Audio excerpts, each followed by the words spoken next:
Ladies and gents, welcome to Dungeon Discourse, where we're gonna talk about some D&D for a little bit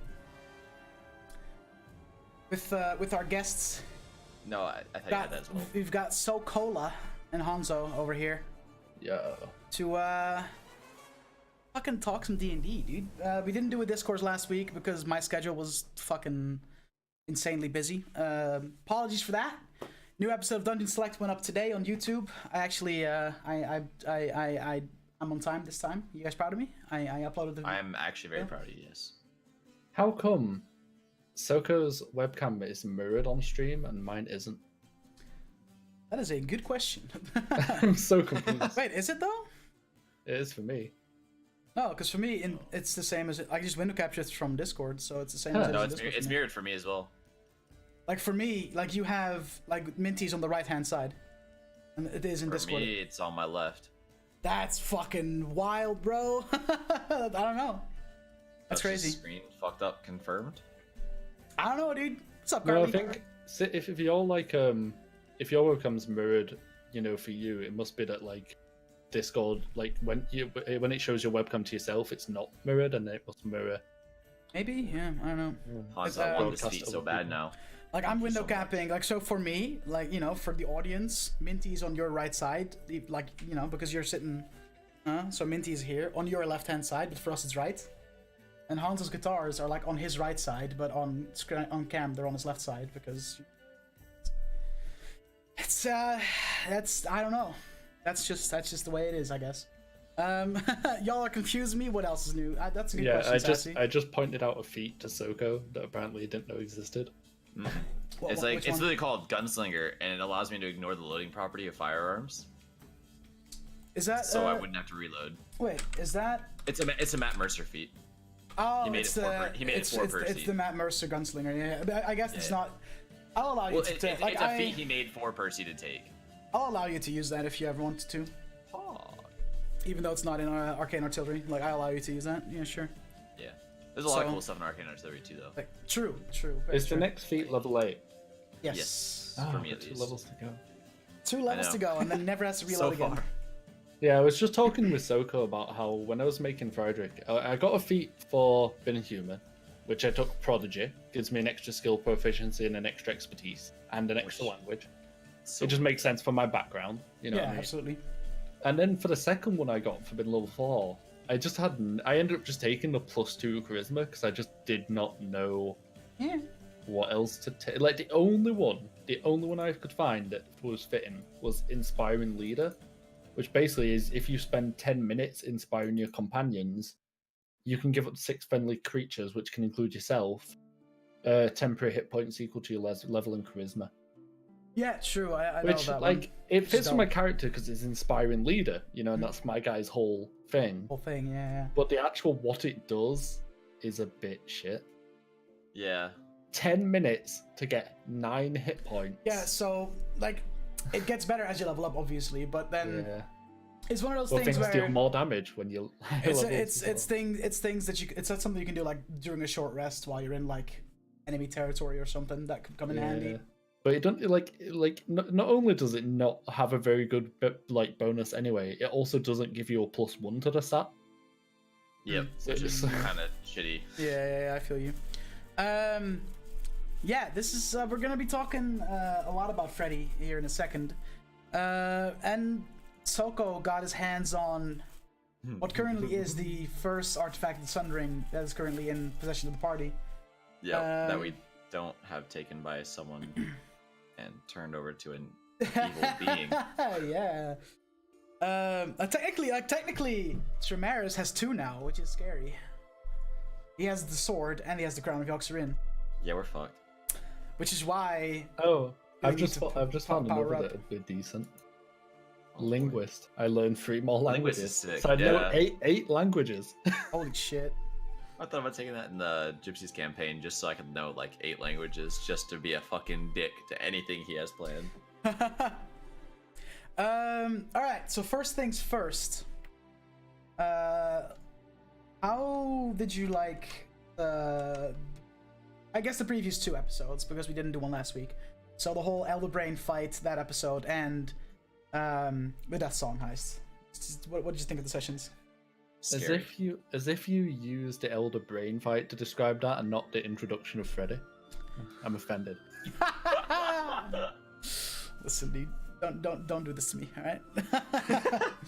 No, but like just thoughts on the sessions and stuff. I was scared, man. Any complaints? Like, any points of feedback? Anything you're like, hey? I mean, I was gone for that session before where Tremaris fucking yeeted off into that other plane. So coming back from that, watching that in a hotel room the night it happened after, and then just being like, oh shit, we're fucked. I have like 10 HP lit, you know? Yeah, you were low. Thankfully we were able to get that long rest off. Yeah, like the thing is, what I had planned was that, oh, if they're smart, Tremaris is a smart lad, they'll probably kill the Elder Brain first, because then they can just explore the rest of the dungeon without issue. Maybe the occasional basilisk, and that's it, right? and then Tremaris decided to just nope. So that was something that I had to, which is why I allowed for that long rest, because I was like, you know, but I already had planned that during the second boss fight of that instance, whether you were gonna go Elder Brain first or Beholder first, the second boss fight in there, because there were two, you know. Yep. I had planned for the Ilareth and a small squad of archers to come in, because I know throwing you at two of those bosses back to back would just be really tough. Yeah. Especially with how many Illithid were with the Elder Brain, I think. Yes. Like, I was like, you know, if I had more grenades, maybe. But yeah, so but yeah, like I guess that's the first thing we can talk about. Y'all met the new member of the Heroes of Exile, Friedrich von Hammerschmidt, hailing from the von Hammerschmidt noble family in the Goodwind Kingdom, on the continent of Monvild, which is cool because it kind of introduced the other the prospect of other continents. I'm one of them dirty Kaldor. foreigners coming over here taking your jobs. Because like the reason being, like Hanzo pitched me this character, right? And I was like, yeah, it's cool. And initially I was like, yeah, we'll just put you in the Flatlands. And then I started thinking about it, and I was like, man, that really doesn't really fit anywhere with the Empire, you know, that whole thing.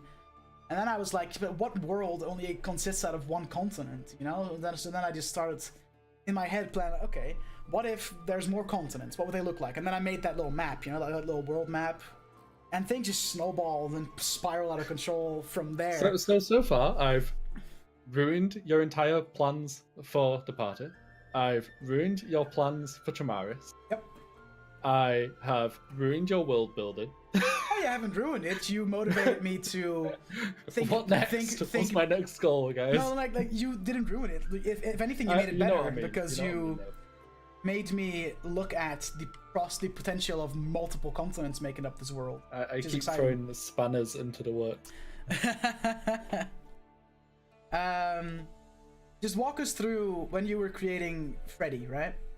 Mm-hmm. Like walk us through like what made you want to play this type of character, what made you decide on the backstory and all that. So I had an idea ages ago for like weeks ago. Like I actually spoke about it in one of like the post sessions with the group, like this idea of having a bard that was a politician.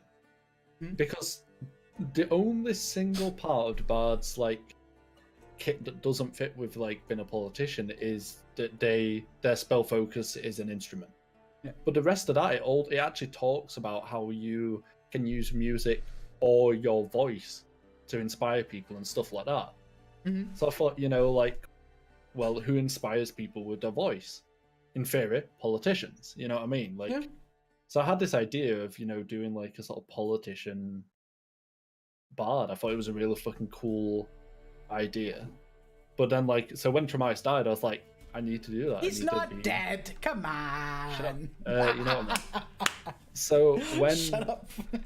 So when I had to make a new character, I was like, you know, that's what I want to go with. I want to go with this, you know, diplomat, politician, bard. But I was like, but you know, I need to actually make like a sort of character out of this now. So I made him as pompous aristocratic as possible. He's highborn, he's a noble, he's served in the royal courts all of his life. Yep. He is as pompous as possible, but at the end of the day, he is still a diplomat. So he always tries to be as, sort of correct as possible, not getting on anyone's bad side, be very neutral. The most exciting thing about this character is the fact that Tremaris was very quiet, so I'm just like, oh yeah, whatever the party does, I'll follow, I guess. And this guy is so talkative, and it's so much fun from you to switch from someone who's very in the background most of the times to someone who really just opens his mouth at any given chance. Like, hey, I have an opinion. Or like, hey, I have a question. Or like, hey, I have something to add to this conversation. And like knowing that's like in real life, you're also pretty like introverted, not really a fan of.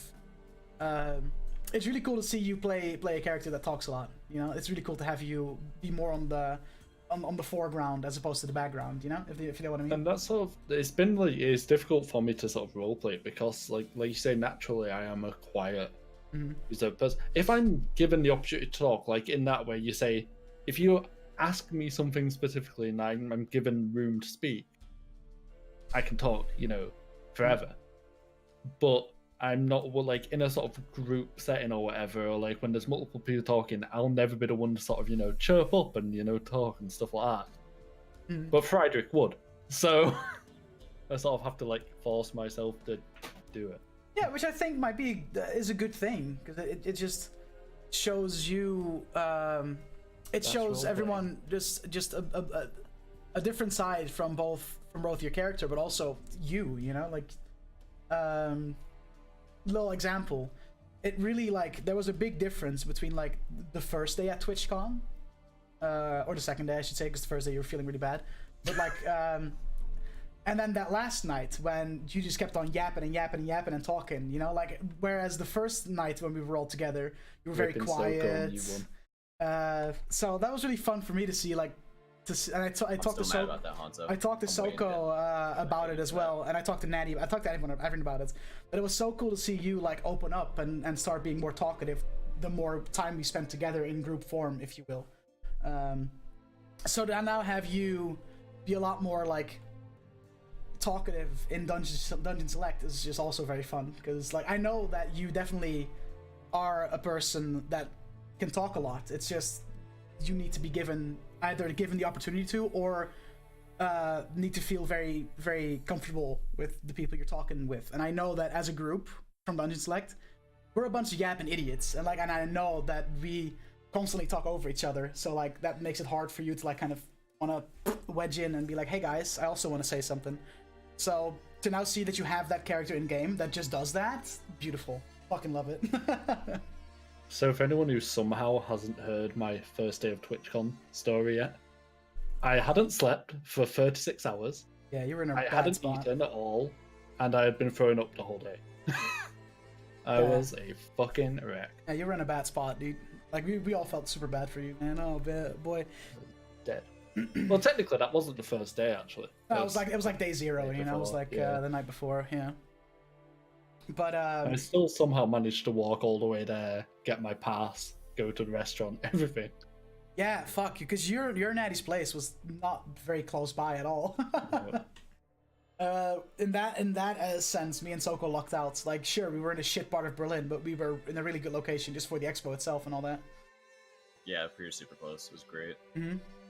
So yeah, like I really like Freddy, and I already have some ideas to like what Freddy also does is it opens up an opportunity for the party to visit these other continents, especially the Goodwin Kingdom, which is a province in Monfield. Because I'm also like I'm already like looking at like backstory things that I could like kind of draw from in your sense, because like the continent that you're from as a whole is so different to Caldelar. But Caldelar is his empire. Everybody kind of works together and serves under one like empress. Whereas in Monfield, every kingdom, like every province, is a separate kingdom, and they don't really work together unless they have to. and then every kingdom is built up out of, like, you know, 3 to 4 noble houses that each do a certain thing for their specific kingdom. And to see that world all kind of come together is really fun for me as someone who creates the world, to be like, okay. And like what you said, like the reason Freddy is in Caldelar to begin with is because he's trying to open up trade networks with things beyond his kingdom, whether that be Caldelar itself or different planes, doesn't really matter. So that really makes it a very fun way to be like, okay, so say in a few months you've done that, you've set up several like trade deals or like whatever with people. You're gonna have to go back to your kingdom at one point, and will you bring the party with you? Because if so, that's gonna be a lot of fun to have the party, like, you know. Yeah, I'll have to send the news back home. You know, I'll have to actually do some of the legwork and, you know, setting stuff up. And also, you know, the kingdoms are constantly at war with each other, and stuff constantly happens. And who knows when I'm going to get a letter through saying, you know, something bad has happened. Like, yeah, because like right now they're not necessarily at war, but they're not really like chill buds hanging out together either. You know, it's kind of like they're not necessarily. It's like a 1984 situation.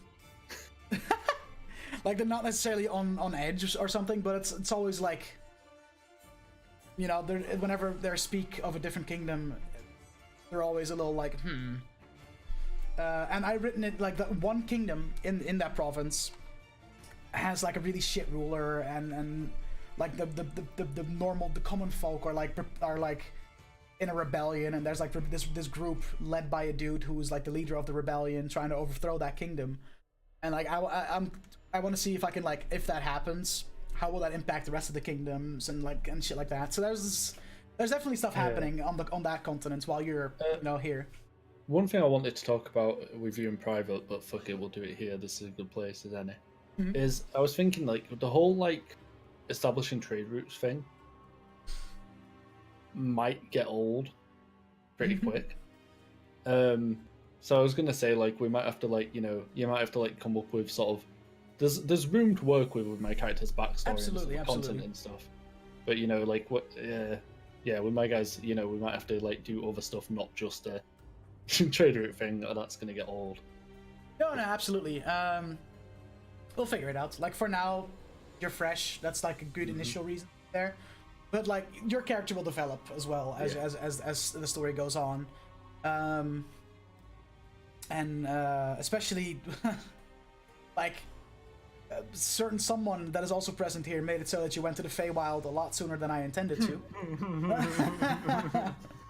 Because someone decided to just throw a Pokeball on the floor and send the portal. That's sort of what I was getting at. Is like, one of the big things we discussed was, you know, setting up. And if that happens sooner than we intended, you know, we'll have to come up with.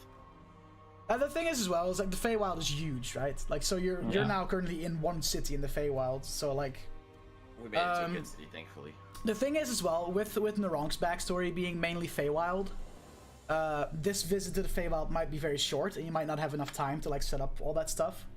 But it's definitely something that we can combine once you spend longer in the Feywild, whenever Narong's backstory comes up, because that will be like a multiple session thing where you just kind of like roaming around the Feywild looking for places. My backstory, it's fine. I don't think so. I don't need emotional baggage, it's fine. And we've sort of like opened it up now anyway. So originally I was only here to establish trade routes with like a place in the Feywild, but now just sort of like, well, while I'm here, might as well, you know. Yeah, like establish trade routes for everybody. You hit up the regent of Socoler and be like, hey, I'm here now, so might as well. Hey, y'all ever heard of the Goodwin Kingdom? Smile. So yeah, y'all need them guns. One thing that I've been doing with Freddy, which hopefully people have noticed, is that because he is sort of a noble and a politician and a diplomat and stuff like that, I've been trying to use the most like obnoxious vocabulary possible. Great. Like, I use just all these like big obscure fucking words. Tally ho. Tally ho, as he jumps off the fucking airship. Yeah, but also, rather than just saying like, you know, like her second in command or whatever, I said her seneschal. Like, you know what I mean? Like, I just like use obscure fucking posh words. It's good, man. I am really like, I loved Tremaris, but I'm really enjoying Freddy. It's so much fun.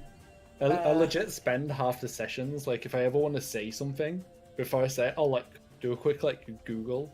And like if I've got a word in my head but I'm not too sure I've got the meaning right, I'll like Google to check if it's like correct, and so I'm like That's constantly hilarious. like Googling vocabulary and stuff like that to Just make got a him thesaurus on lock so that he can change the words that he wants. Yeah, Legit. Bell loves Freddy. Octanus is not. Naronk loves Freddy, and I love Freddy. It's great. All right. So last session specifically, you as a group went to Segalia. The first time you traveled further into Kaldalor than just the Expanse, which is pretty cool. Yeah, as a group, yeah. And it's also like you immediately went to the capital of the entire empire, which is also pretty dope. Naronk had a little meet with the Empress. Like Soko out of character knows a lot about the Empress, but Naronk doesn't. Yeah, so, dude, like, it was so hard not to, like, because the off-stream campaign takes place in Segalia, and that group is like the new Golden Blades who like work for the Empress. So like they have a lot of interaction already. So Soko and Laura know things about the Empress that I hope to God they do not ever spoil in Dungeon Select, because there's a lot I'm of trying shit. not to. I tried so hard. But like a lot of shit happened. Y'all got drunk. Some of you got drunk. Question: Aye. was that the same night that in Arakakra and Half-Orc were being very rowdy? No. Oh, Because the timelines that's are really, so sad. the timelines in with the off-stream campaign don't really line up with I know, but I was just hoping, you know. Dungeon Select. I had a good laugh. And then you went on onto the foothills via airship. I had to jump off because landing was a little too dangerous. And you fucking literally pulled off a heist. You robbed a bank. And Yeah, I'm so sad we didn't get the platinum though. yeah, like those vaults are magically protected to not fucking. Well, now I know. You know. What I think is fun, and I did pull a little meme on Soko, because that white dragonborn that you fought was like Soko's old character from that campaign, so I wanted to just put him in there. He survived. Like I never intended on him to complete the combat. Yeah, I know, but it's the feelings of knowing that he could die right here. I just have a massive hard-on for torturing you, Soko. I'm sorry. I've noticed. Every I know step what of I the way. should do Why for me, my dude? next feat. Insert GIF of Neville Longbottom. Why me? I know what I should do for my next feat. What? Skilled, 3 more skill proficiencies. You're already proficient with like over half. What do you mean?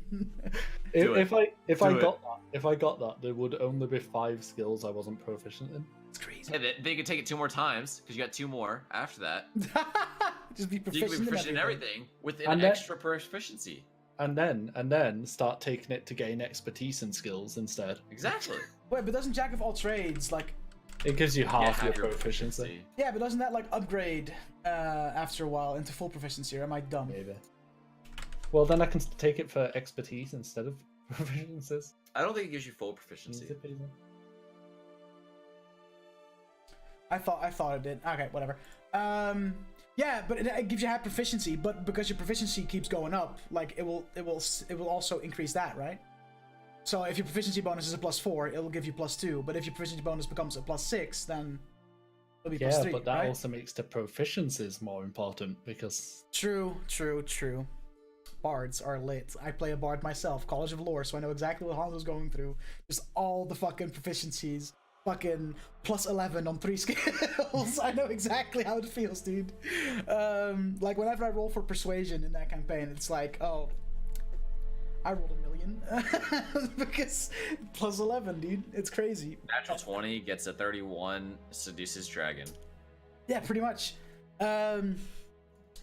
So, sorry. Back to the point. You got your hands on Deathsong. Haven't attuned to it yet, but got your hands on your gun. Plus, I got to learn how to make those fucking black powder blankets, which are lit. You also learn how to make black powder blankets, correct? Which basically like a thing of fucking thermite. Yeah, it's like, you know, in Siege when you like fucking put those things on. Little breach charges, That's what it is. But Deathsong is not attracted to Sundering, which means that it, over the course of being used more, if the weapon deems you worthy, it'll open up and upgrade both visually and will allow you to do more stuff. But for now, that song right now in the normal state gives you a +1 on damage and to hit. Which is right off solid. the bat, And it's so a magical weapon first off, so that's great. Yep. And as an action, you can call a bola shot, which is where from one of the side compartments of the gun, a set of bolas will shoot out, and if the target fails the dexterity save, they get like restrained and fall to the floor because you like kind of. Can I do like once per short rest? I think. I think so. Yeah. At the moment, at least. No, Gypsy. A space bola shot. You fucking. Not Ebola, alright? Jesus. I mean, can I shoot Ebola at them? No. Oh. Do you want to know a fun fact regarding sort of black powder in real life? Sure. Gunpowder.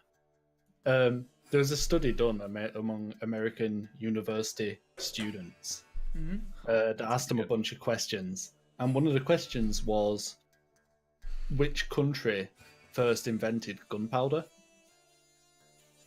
Twice as many people answered Britain than answered the correct answer, which is China. China, yeah. Twice as many people answered Britain. Now that you say that, it makes sense that it's China because Fireworks, yeah, exactly. Yeah, Do true. you know what the earliest form of like artillery ever was? They just they got like basically a wine rack and just put a bunch of fireworks in it and just like lit them all at the same time and just shot them in. And it basically would do almost no damage, but was fucking terrifying if you didn't really know what fireworks were. Yeah, sure, yeah. And if you had any horses nearby, they were gonna freak the fuck out. Oh boy. Okay, fun fact. There was a reason that I sent Elevantir with you. And that reason was because Elevantir is very heavily intertwined in Narong's backstory. And back when Narong was a young strapping lad, like in his teens, Elevantir basically told him, listen, I'll look out for you always, that type of thing. So hearing that you were gonna go steal from not only the Order of the Obscure, but the Foothills, he was like, okay, that could go wrong, I should go with them. Yeah. And Narong, when throwing down that portal, Narong saved Elevantir's life. Because what Elevantir was gonna do was try and convince the guy that's in charge there that it was his plan that they should let the rest go and he'll take the punishment. And that punishment would have been torture and eventually death. Wait, how would we still have Deathsong at that point, though? How would we have had Deathsong at that point? Like, wouldn't they have still asked for it back? Yes. But you would have survived. That's true. So this way I got Deathsong and saved Elevantir. Yes, and by throwing down that portal, you fucking saved Elevantir, yeah, like literally. What did you think of my building a tower in the doorway plan? That would have been fucking hilarious. That would have been great, because then I could have actually picked the lock on the Platinum Vaults and all the other ones. Like, we would have had so much time, I could have done all that. But yeah, so one of the first times where you surprised me with something that didn't fuck me over in the end, because I really like Elevantir and I would have hated to see him go. Which also means that Elevantir will be around for Narong's backstory arc. Yeah. It's that opens up a whole new window of opportunities. I'm not sure how I like that or not. Okay, you're now in the Feywild. And last we left off, you got surrounded by a group of planetars. Excuse me. Soko helped me design the Feywild, or like at least that part of the Feywild. Like he kind of, because it was part of his backstory, I let him kind of do some ideas for cities and stuff, and then I kind of just took his description and kind of went with it.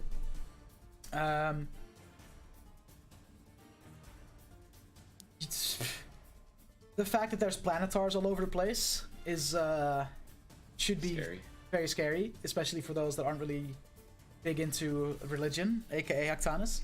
I mean, Because I'm not either. planetars are literally like fucking 10, 11 feet tall angels with fucking divine weapons, you know? Can I speak Celestial? So I'm really excited for what's to come. You're in the Feywild, you all know... If only you had someone in the party who could speak every language. Instead of reading it.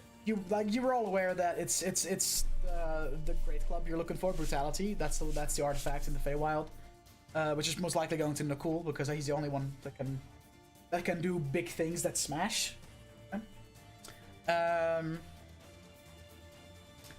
What is okay? If you had to like predict, what is your next course of action as a group?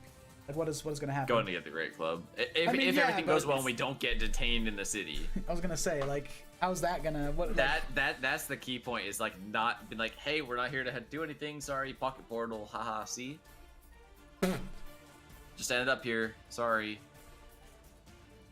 You know. Just ended up here, dude. Mobby. I'm really excited. Dropped us off in the wrong spot. Because the thing with those pocket portals is like, you can't zone in on a region where it goes. It just goes somewhere. Yeah, it just goes. So whenever you use a pocket portal to go back to the material plane, if we use one, if you use one, if you do, I'm literally gonna have to roll to see in what province you end up. Or continent. Or continent, yeah.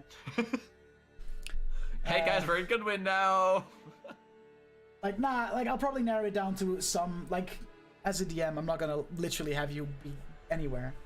But I'll just pop the 9 hells, we'll be fine.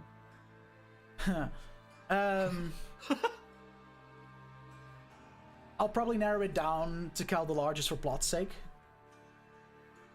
But where in Kaldalar? Because there's a couple of artifacts in Kaldar. There's one still in Segalia that's on your list. There's one in the Flatlands that's on your list. And I think that's it. Yeah, but we have a lot of stuff up in Thermagar as well. So like, even if we ended up there, it wouldn't be a bad thing because like Nakul wanted to do some shit up there. Yeah, but I don't want to do more backstory than already is there. No, I know. We're currently so focused on the artifacts and the whole Tremaris thing that if I now throw on someone else's backstory, it won't get the attention that it deserves, and I don't want that. So I'll have to have a little funk on what exactly I'll do with that, but it's gonna be fun regardless. You can't be in the ocean, Koiba, because the portal has to appear on solid ground. So you lucked out on that one, bud. But I can swim. Yeah, but even the greatest swimmers, if they're in the middle of the fucking ocean, that's typically won't go well. All right, thinking about last session, right? Compared to the other sessions, it was a lot more lighthearted. I feel like it was a lot less heavy than the past handful of sessions because you've gone through a lot of shit these past few sessions. You know, like you can ride out of Kasseran's arc and the Uleth shit to fight a red dragon, to then lose Tremaris and almost die, all of you yourselves, and fight a beholder and an elder brain, and then all of a sudden, like it went from it became a much more light session, I guess. Yeah. And was like the thing that I kind of have is I feel like storytelling should always go like, you know, like this, because if you're constantly up here, eventually shit gets dull, right? So we've been up here for a little while, and now we're gonna do this with the artifact hunts and all that. Like it's so, and then I already have written out pretty much everything regarding the whole Tremaris search and rescue and all that.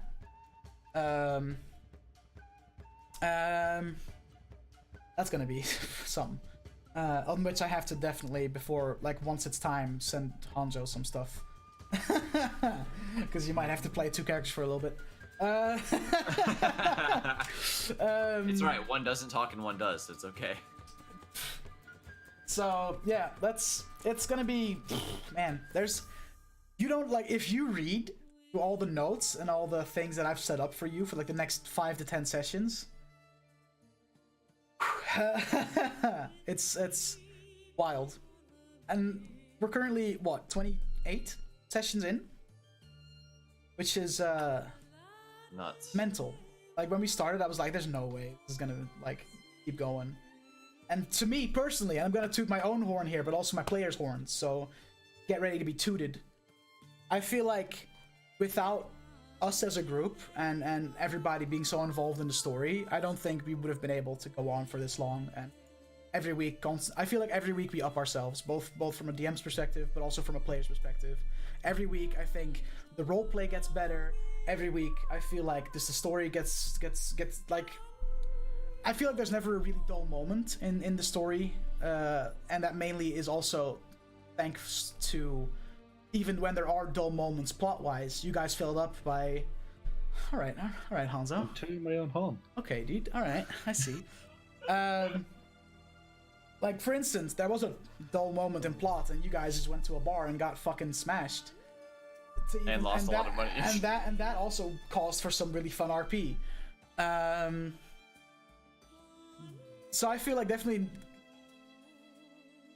the fact that we're still going, and like there's people involved and want to watch every week, and people are so excited for Sunday every week, not just to play, but to watch, that blows my fucking mind.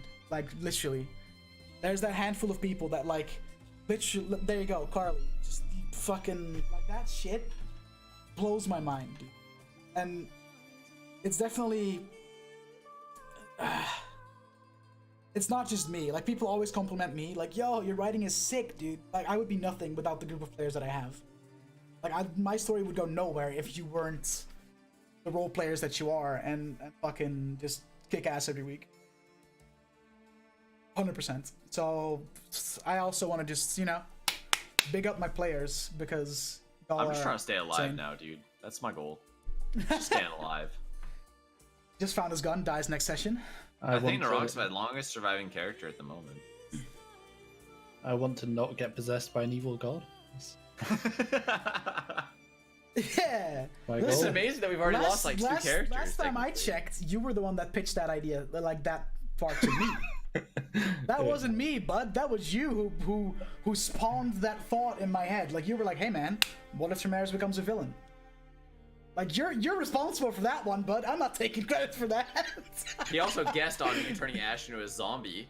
I'm still a little pissed. He's just a mad lad, dude. Still a little pissed about that. Off topic, I've just found a character build that gets you proficiency in all skills by 7th level, and double proficiency in 6 skills. Send me. What? I want. Fuck no. I'm gonna do that in the campaign. That's 100% a homebrew feat. No, it's I can't do it. 100% official. Yeah, I can't do it because I've already taken, wrong stuff. You use it by it's from multi-classing Dutch. Oh, okay. You go half elf, one class level in rogue, 1 level in ranger, 1 level in knowledge cleric, and 4 levels in lawbard. Oh, yep. What the fuck? It's like the jankiest fucking character. Speaking of min-maxing Soko, is that something for you, bud? I mean, it's a fun idea. Fuck but, no, dude. Like, so first of all, you're probably gonna be fucked in combat, right? Yep. So normal bard fits that very well. Where you're not super useful in combat. I think I've already proven that I do not care about min-maxing in the slightest. 100%.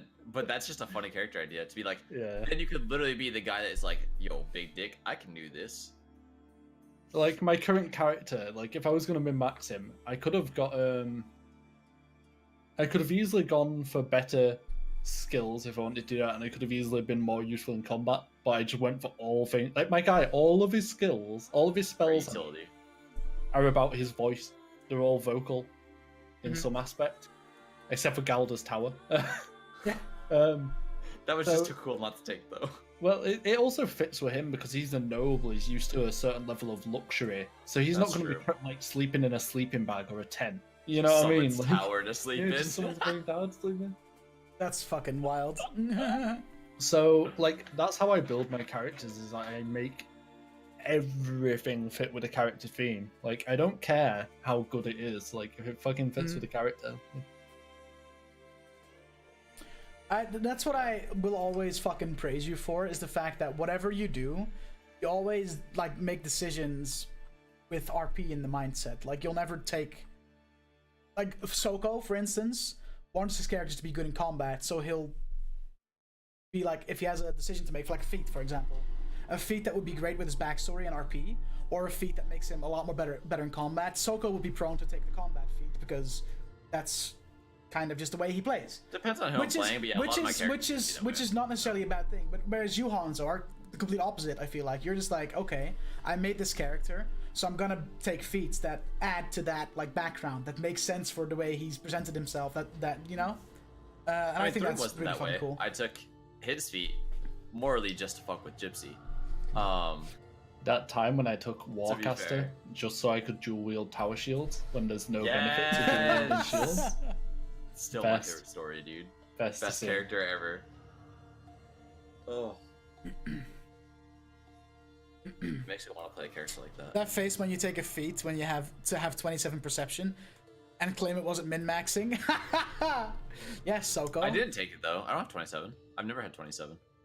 Well, okay, but like for real, what was If your, I what had was, with my new character, if I had taken it with my what new was character, Throom's I'd have passive 26. perception? I think his was he had a 7 plus 22. Passive perception of 22. Because he had plus 7 to perception, plus the And 5. this, He had 22. this is like I have a lot of pet peeves when I DM, and this is, passive perception is one of my like when people take feats and stuff to buff passive perception, it drives me fucking mad. You can't have any secrets. You just can't. Your players know everything, and The you alert can't like feats you are, can't put them in a cave instead because they'll all have dark vision as well. I mean, like almost every race does these days. But like my new character, I have a 21 passive perception with no feat, just because he has a plus 11 perception. That's just how he is. Like he's a druid, like so he has. I bump wisdom as high as I can. It's just one like as a DM, one of It's the so things I hard. dislike about Dungeons and Dragons compared to a lot of RP systems is how many tools it takes away from you as a DM. Everyone has dark vision. Everyone has crazy passive perception. Like, you know what I mean? Like, it takes so many It's of definitely your, like, tools away. but then again, that's the beauty of like whenever I feel like things that are set in the rules that are allowed, but I just don't agree with, I can just be like, no, I will not allow you to have passive perception above 15 because go fuck yourself, you know, unless it really really makes sense for its like the character and its background and stuff. But Like Throom having big ears. like I feel like having secrets as a DM is one of the most powerful tools you have. And to have something dumb as passive perception take all of that away, not on my watch, bud. Not on my watch. Absolutely not. Like, absolutely not. Yeah. Regarding what Dung James posted in chat, it's an interesting idea for a world, but it's not one I'd probably be interested in playing, personally. Yeah, like he posted it in my chat last Sunday as well. Asked me about my opinion. I like the idea of like a D&D type game set in just a normal modern world with a bunch of like famous people or leaders having all kinds of like wacky powers and shit like that. I'm just a sucker for like the whole Fantasy RPG. magic hidden in the real world type of concept, you know? That's really, I really think that's dope. One day I'd love to do like a fucking superhero RP. That'd be so fun. Oh my god, that'd be sick. Like in GURPS or something where you have I'd total be so control of down. your character. Like you'd love GURPS as a system. Have you heard of it, Soko? I've heard whispers, but I don't know too much about it. No. It's like you know how you have systems that are like loosey goosey, like say Dungeon World, Yeah, What is where it? it's just like fucking. and then yikes. you've got systems like Pathfinder where it's all numbers and total Yeah, control and which choices. is way too far. GURPS is the fucking extra. GURPS is like insane choices and stats and everything. Like you'd love it. You'd fucking sounds spend amazing. hours building characters and that I shit. probably would too. But one of the things about GURPS is it's designed to be an all-round system. Like it's not specific to fantasy or sci-fi or anything. It can Just be for anything. molded into whatever you want it to be used for. You know what I mean? That could be interesting. You'll have to send me Cool. something about it, and I'll Yeah, because that could be kind of fun to run in for. I had what was it? Have you ever heard? There's an RP. I can't remember its name. It's called like You Are Joe or something like that. I can't remember its name, but it's like it's a really fucking simple RP. Like the rules are one piece of paper, like oh, really? literally. Wow. Okay. But basically, the idea of it is that all of the party play one character who lives in like the modern world, like he lives in like say your city or something, and each of you plays one of his different personalities, and you like fight for control of him. That's wild. And you all have like secret objectives you have to get him to do. And yeah, they can you be told like, me about this before, I think. Yeah, they can be like as simple as like eat candy, and you'll get little points for that. Or they can be as grandiose as like blow up a building, and then you'll get a ton of points for that. And basically, like, you have to keep vying for like control of him and trying to take control of him to try complete your secret objective. That's wild, bro. It sounds it's so fun. That's crazy. I had a little question, right? Little question. I am looking for opinions regarding this whole cult thing. That's like kind of that's just like the main storyline, if you will. It's just, you know, getting this cult. You fought in, or like you fought in 2, but got rid of 3 of them. 3 now. Yeah. One of which matched him, Arcane Trickster Rogue. One of which Uleth, Fallen Azamar, Wizard, and Necromancer, Wizard. And Ross, who was just a fucking fighter. I am working on, you know, I have ideas, and I have like the classes all written down. And I am currently just like really looking for, okay, which one am I gonna throw at you guys next? Because I want to like spice things up every time, you know. So like once you have your the artifacts and stuff, and I was thinking, by the way, Hanzo, I was like, fuck, what do we do for Freddy now? Like, how is he gonna not have an artifact after all this? But then I was like, wait, Tremaris has a short sword. Bard's gonna use short swords, so that kind of solves that. So, you know, like, so Freddy can, if he wants to, whenever that Tremaris thing gets done and stuff. Freddy. Can he wield so a Hanzo shield? will end up with the same sword, funnily enough. But I have an idea though to make the sword a little more up to Freddy's taste, because it doesn't look pretty.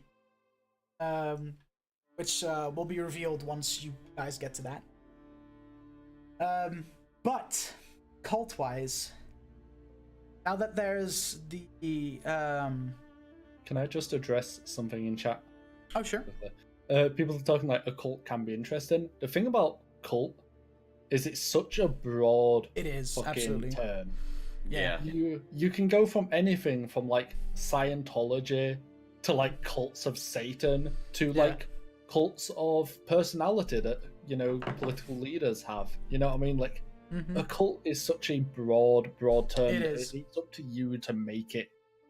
It can be simple, it can be boring, or it can be complex and fascinating, and it's entirely, you know, what you sort of make it. Like, I that's what with when I designed like this whole Cult of Roskilde thing, I was like, or Roskilde's Council, you know, I was like, I don't want this to be just your typical wah.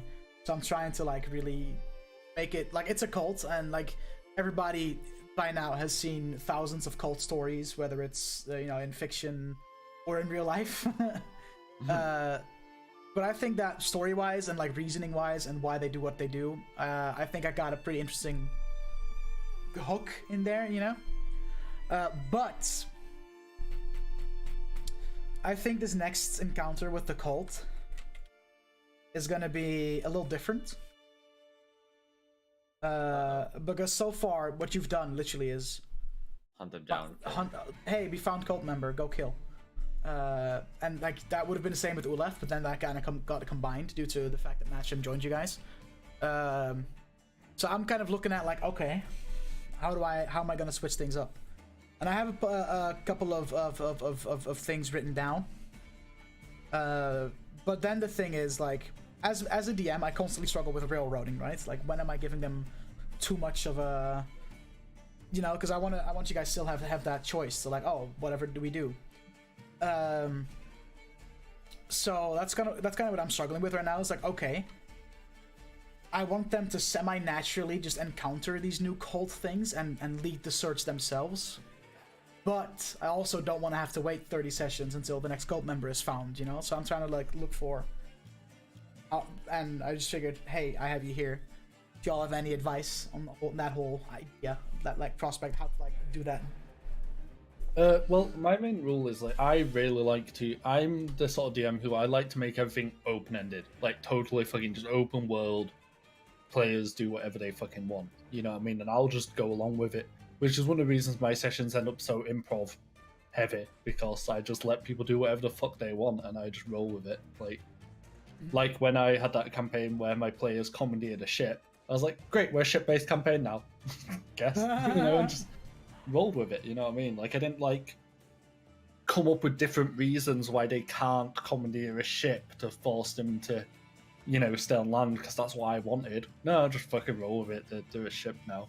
But the best way to do, like, if you have a set idea in your mind, like with you and the cult and stuff like that, but you don't want to like force people into it and railroad them, is to have it come up in ways that seem natural. So like if the players break into if the players go off and find a job to break into a mansion to steal something, just have them find like a letter from the cult in the mansion.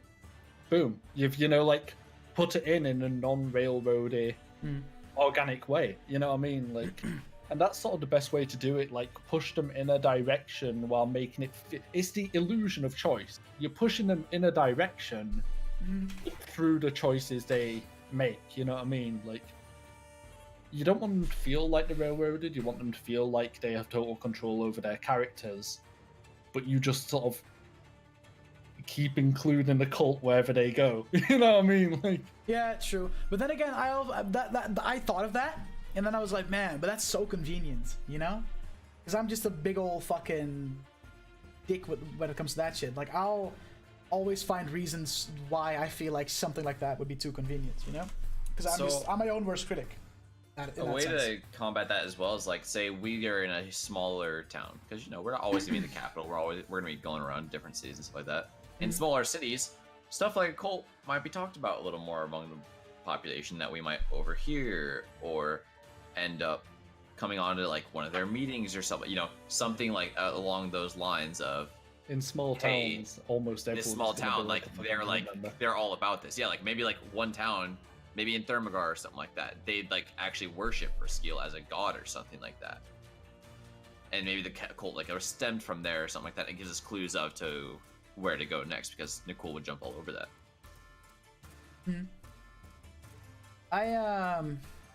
Yeah, that's the thing. Like I have ideas, and like I have like there's a world file dedicated to like potential ideas to like introduce each cultist. So I'm just constantly like, hey, what do I do, you know? Again, question, like, what do you think about us having to keep up members as a cult? Like, keep up appearances? Is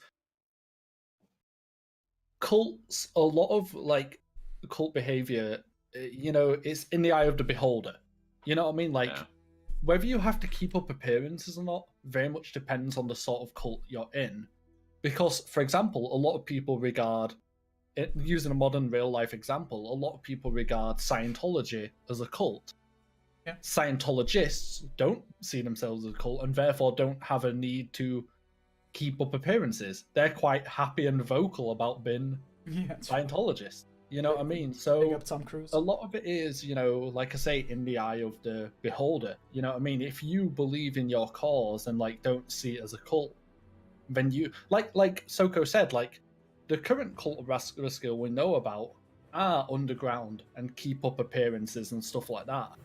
But why couldn't there just be a town who like don't realize that they just worship it, wrong? They're like so cut off from the rest of society that they openly worship him. You know what I mean? Like that sort of thing can be very real. So like the idea of sort of keeping appearances very much depends on where, a lot on context and stuff like that.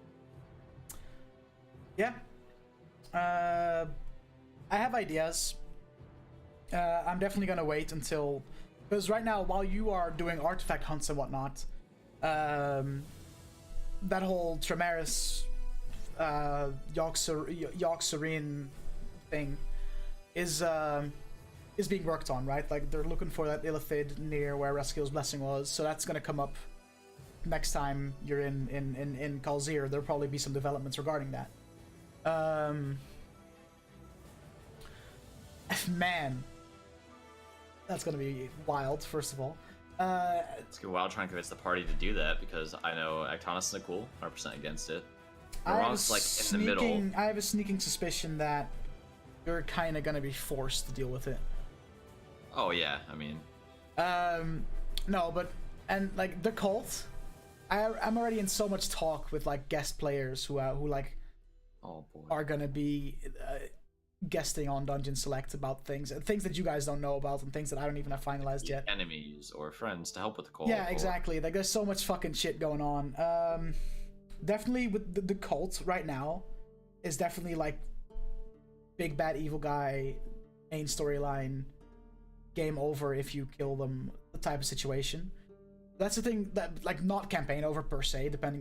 Fully depends on how long you do it and how natural it will feel to keep going after that, or is it maybe better to just call it quits Close after that? Yeah. And open up a new story. I just had the worst idea. Oh boy. Oh boy, I don't want to hear it. It's in the past idea. It's in the past, so we can't change it now. We should have had a guest come in, play Elder God taking over Tremaris. Oh my god. Just have them like in every time they are like every time we're about to encounter him, just have him like have them join the call. just call your brother, bro. Get your brother on the line. Oh, that'd be fucking hilarious. Yeah, no, that's the thing. Like, I would love to have someone play a baddie sometimes. Like I say, it's in the past, but it's super hard. So it's in the past, but that would be fucking hilarious. Yeah. I think the hard thing about that is that you have to have someone that understands the mechanics of D&D, as well as how to play how you want the bad guy to come off. Exactly. So, like, for now, what I think will be on the menu is these next few sessions. You guys will be going around getting all these like artifacts and whatnot. Then the Tremaris thing will probably come up and potentially be wrapped up as well. And then after that, I want to get back into some cult stuff, and then we'll throw some backstories in the mix. That's kind of like how I have the next like 10 to 20 sessions kind of laid out in my head. That's what you think. Exactly. That's my plan. But maybe so we've already had one player turn into a baddie. Let's make it 2. Man, if you would not have killed him or like not have encountered them there, like if you would have completely took that part of the session differently, Ash would have come back at such a later date and be so much more powerful. It would have been fucking hilarious. Okay. That's not what I was referencing. I was referencing Tremaris becoming a baddie. Oh, Tremaris? Yeah. Technically, it's not Tremaris though. You know? Technically. It was like the part. I think most of the party is like he's not welcome back. That's the problem. Yeah, like we'll see if you guys succeed, with that, we'll see how Tremaris will end up. Whether we decide the fate of Hanzo's character. Whether Hanzo wants to play him again or the funniest part will be playing. If Freddy's still alive, then playing Freddy, who has no idea who Tremaris is, when Tremaris is my character. Like, yep. We're playing a character who doesn't know Tremaris, talking to Tremaris. I'm excited for what's to come. Definitely, 100%. Tremaris becoming a villain was my best idea. Like when you fucking DM'd me about that, I was like, wait. Because that was not even within the realm of possibilities for me, right? I was so like, okay, yeah, we'll do this, that'll happen. And then you hit me up with that idea, and that just kind of like planted a seed somewhere in the back of my head. And then I just couldn't shake that anymore. And I was like, yeah, that has to happen now. And that's just how that kind of evolved. It was so perfect. And this way, like, Tremaris isn't necessarily the bad guy. There's a bad guy in Tremaris, like in his body. But yeah, like, you're such a fucking 12-year-old. I just said, whoa, dude. We're getting some dark stuff, you know? Watch out. And there is definitely like the way that's gonna go, and I already like talked with Hanzo a little bit about potential things that might happen. That's gonna be exciting, man. It's gonna be a good time for I definitely for the party to kind of either save or get closure with the whole Tremaris thing, because I feel like that's definitely still like something that stings, and hurts. And I think for the viewers as well, it's going to be very entertaining to watch that all That's go the down. thing is, even if the party does decide, which I feel is the direction they're going in, that they want nothing else to sort of do with Tramaris, I'm sure even the people who feel that way would appreciate an opportunity to tell Tramaris that. To Yeah, go exactly. like, you fucking backstabbing little Yeah, exactly. dickhead. You fucking. Yeah, exactly. So like, even just trying to protect you guys. even Nicole, who was just like super mad, I feel like if and when that all goes down, everybody kind of being able to say goodbye, and whether Tramaris goes off on his own, or maybe doesn't even survive, who the fuck knows, or just goes back to the woods and goes back to his tribe or whatever. I have said that, like, obviously, context is everything, right? Yeah. So, who knows what will actually happen in the moment? But I've said that, like, my perspective on it right now, like at this second, is if Tramaris did get control of his body again, he would quit adventuring and go back to his tribe, because, like, he's just realized it's not fucking for him. You know what I mean? Like, like he, wanted to do good in the world, and look at what's fucking happened. You know what I mean? It's all Soko's fault, man. If Ash would have never died, this would have never happened. Which is wild to think about, by the way. If Ash would have just played nice. What episode did Ash die in? 8. 8. The end of 8. So like the whole like Tramaris thing was building for like over 10 episodes. If only like 20. Or 28 Not now. 20. Like almost 20. No, 18, like yeah. 18. It's just like, if Ash would have, if Soko just didn't make a mistake, that wouldn't have happened. If I just saved my side points, I maybe could have killed him. No. Hey, maybe they killed him, not his guards, alright? Like, he might die to the guards, but at least I killed Racing, you know? I feel there's a lot of people to blame. Ash for dying. The party for not really, except for The party for not rolling their saves right. If they just rolled their saves, we'd been fine. I mean, for like not reaching out to him, and stuff like that, or ever really talking to him about what's bothering him. Yeah, except for Kassam, really. His church for like just abandoning him when he clearly needed guidance. You know what I mean? Like, there's blame everywhere, blame to go around. Definitely, and Ash needed to die though. There's no I blame way. everyone except myself. That's fair. It's like fuck, man. There's just so much. Like, that's what I love though. Like, everybody has like these characters that have like preset storylines, and whenever backstory comes up, that will be it. But Tramaris' complete development has all happened on screen. You know? Sure, he started off with, "Hey, I have this map that I'm looking," but that as soon as Ash died, there was just a complete new story for Tramaris to tell and to follow along with. You know, it's crazy. One of my favorite moments in the whole campaign so far was when Nicole and Aberan were like in the plane of nightmares together, and we're just like, we never talk about this again. Just like suppressing it all. Yeah, that was fucking hilarious. It's Dutch, why'd you let me make a mistake, dude? It's all your fault. Dungeon Select's been good, man. It's been in my opinion, it's been a ride, definitely, but I've just every Sunday, like, I really look forward to every Sunday, and I look forward to just hanging out with you guys, playing Dungeons & Dragons, and then just watching how chat explodes whenever some weird fucking twist or turn happens within the story, you know? D&D is the height of my week, bro. Same. Honestly, same. On the subject to you saying about, like, Tramaris' development, happening sort of live, so to speak. Like, while trying to sort of toot my own horn, I feel that's, like, a sign of sort of a great role player. Like, 100%. like, so many people can come up with a backstory and an idea for their character and just play it out. Anyone can fucking do that. You know what I mean? Like, there's like tiers of role players. Like, the starting one is where they just play themselves as a character. Then you have the people who, come up with like a sort of character and an idea and just play that the whole way. You know what I mean? But if you can like actually adapt to the fucking circumstances that happen and change your character in a way that actually seems fitting and realistic and natural, that's sort of good stuff. Yeah, right now, like, you know what I mean? you are a top tier role player, my friend. Like, every week when we play, like, I enjoy everyone's role play, but like, everybody is really good, but everybody has like their different things where they shine in. And you're definitely one of those players that you can see that you have a boatload of experience.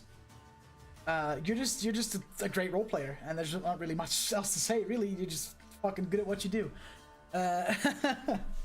So I'm really excited to also see like Freddy kind of go through his like development as sessions go on. It's gonna be That's why interesting. some of my favorite moments aren't necessarily like when people are going through their backstories. It's when stuff happens on the fly. Like, I much preferred watching how, like, say, Kissaran reacted to Nicole trying to steal from her than necessarily when she did any of her like backstory stuff, because it's, you know, it's like on the fly, Raw. reactionary, you know, raw stuff. You know what I mean? Like, Yeah. I love that stuff. Shit's fucking great, man. Shit is great. Brand and Nicole repressing their emotions. That's fucking great. Good stuff.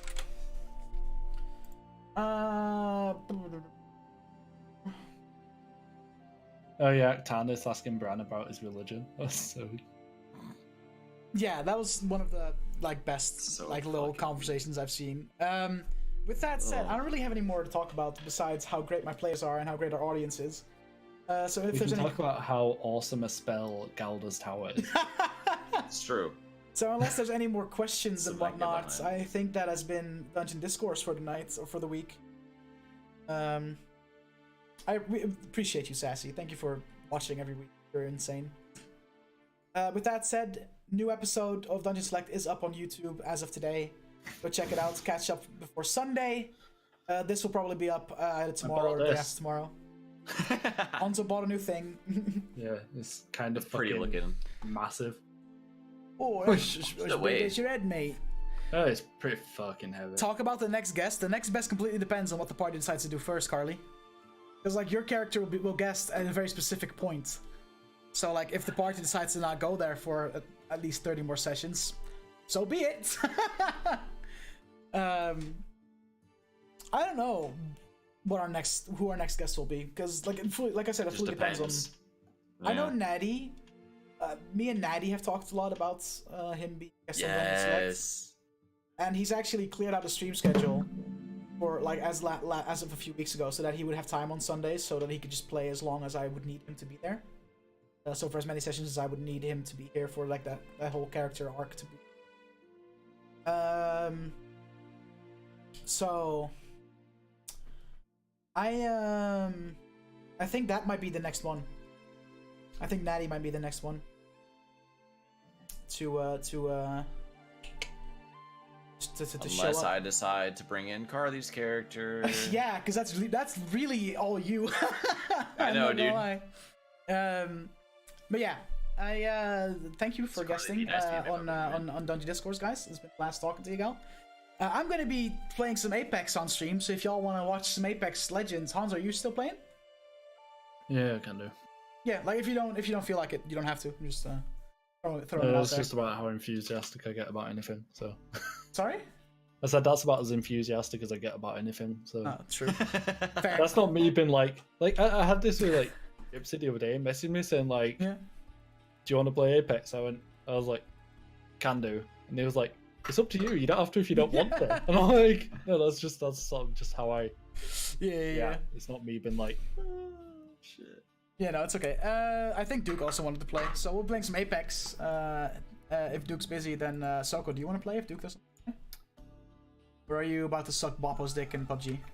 I don't think I'm actually gonna play PUBG today, but I don't really want to stream Apex. PUBG, Alright. what a great, well-made game. I don't know what I'll play.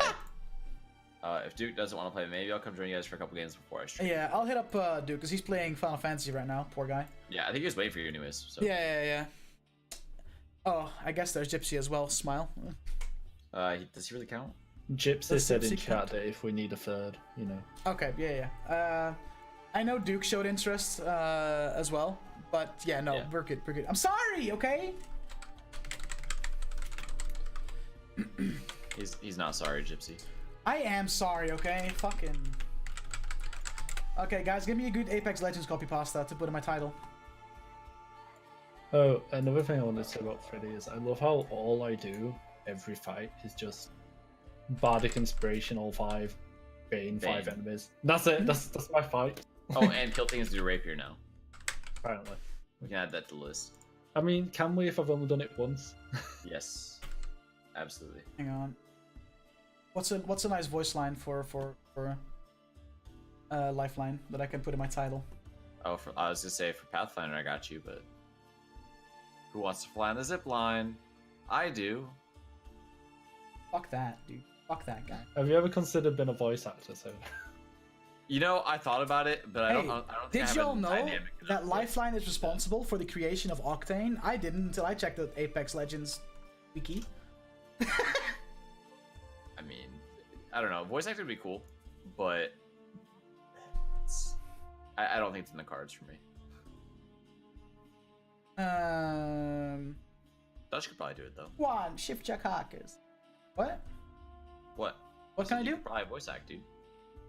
I don't know. I feel like in Dungeon Select as well. Like I can do a couple of different voices, and I just try to do varieties of said voices. But I don't feel like but that's what it's all about. You know what I mean? I feel like I suck Do that. at doing voices. That's just me being a prick, I guess. It made me mad when people said that Tramaris and Freddy have the same voice. They don't at all. They don't. What? Like they're not even close. Some people are just dumb, you know. Come get your birthday present. Tramaris was like he was very slow and he talked a lot like. Whereas